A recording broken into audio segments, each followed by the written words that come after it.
నిలబడ్డావేంటి? కూర్చో పెద్దమ్మి. మొదలు పెట్టారా? నేనేమన్నాను? నిలబడితే అలసిపోతావు అన్నాను. కార్లో కూర్చుని కూర్చుని అలసిపోయాను. అయితే పడుకో.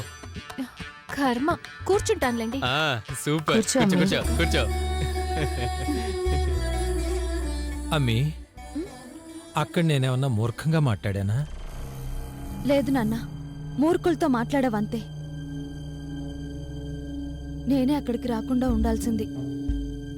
అక్కని తీసుకొస్తున్నామన్న సంతోషమే లేకుండా పోయింది. తొందరపడింది మీరు కాదు నాన్న, ఈయన. నేనేం చేశాను?